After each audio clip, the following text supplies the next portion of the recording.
Bang Ical, waktu pidato politik waktu pembukaan Rapimnas kemarin, Anda menegaskan Golkar bersama pemerintah. Kenapa penegasan itu diperlukan? Kalau kita lihat selama ini, Golkar berada di luar pemerintah. Golkar memberikan satu dukungan pada pemerintah. Memberikan dukungan pada pemerintah dengan data-data yang tidak komplit. Dukungan itu kita berikan setelah kebijakan itu diambil.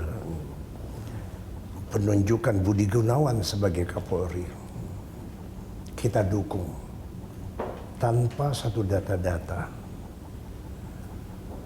Di dalam negara yang sifatnya presidensial, tidak ada oposisi. Yang ada adalah teman sejati yang memberikan kritik pada saat Teman sejati temannya yang salah. memberikan kritik, jadi tidak ada oposisi. Teman sejati itu yang memberikan kritik. Betul. Kalau cuma semua pakai jempol begini, itu bukan teman sejati.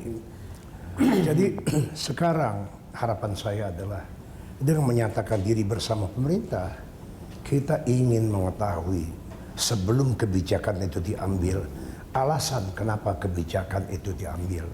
Kita ingin mengetahui misalnya, kenapa teks amnesti itu mau digulirkan, begitu. Kenapa undang-undang tentang minerba mau dilakukan perubahan? Kenapa undang-undang tentang Bank Indonesia mau diadakan perubahan? Kita memberikan masukan sebelum kebijakan itu diambil. Bukan berarti kita tidak melakukan satu koreksi, tapi satu koreksi yang lebih halus. Artinya bukan karena Golkar mau dapat posisi Tidak. tertentu kan? Saya tidak pernah dengan Presiden Jokowi, saya tidak pernah sekalipun mendiskusikan atau meminta atau memberikan hint bahwa Golkar pengen duduk di dalam kabinet, tidak ada. Menarik ketika Bang Ical bilang sebetulnya kemampuan Golkar itu justru karena dia ada bersama pemerintah, Ya. dan dia tidak punya tradisi untuk berada di luar itu, bukan? Ya, jadi kalau bila katakan di luar pemerintah, yang kita lakukan kemarin kan juga mendukung. Mendukung juga meskipun berada di luar. Sekarang kalau kita berada bersama pemerintah, tolong dong sebelum kita bikin kebijakan, kasih tahu dong alasannya apa. Tidak seperti kasus Budi Gunawan. Jadi Sudah disetujui, udah setuju, dicabut. udah cabut lagi. Gitu. Alangkah baiknya kalau kita bisa bersama gitu.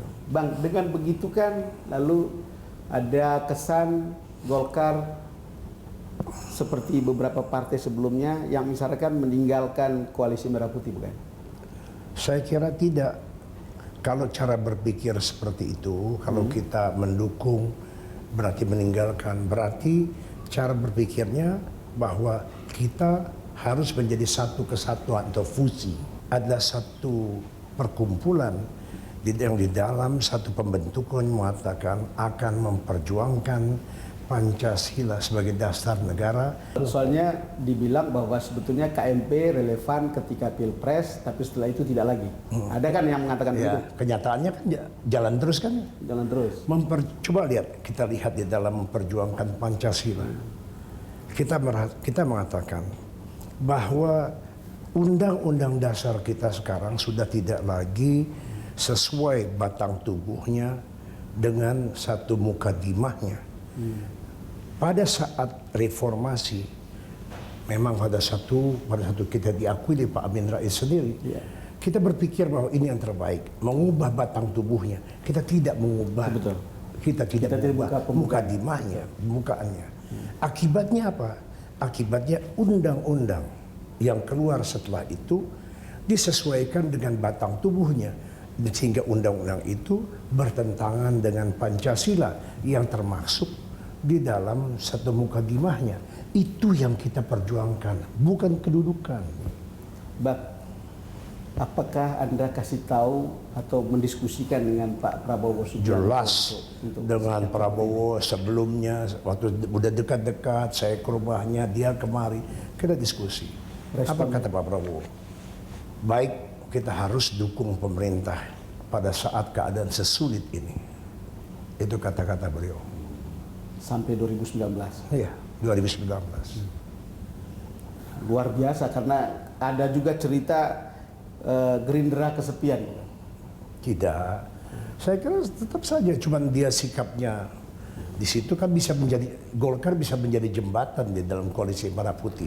Ini loh alasannya kenapa kebijakannya seperti ini, gitu kan bagus. Sekarang saya minta penafsiran Bang Ical tentang ini. Ada penafsiran yang mengatakan bahwa begitu banyak anggota KMP dulu sekarang mau bersama pemerintah.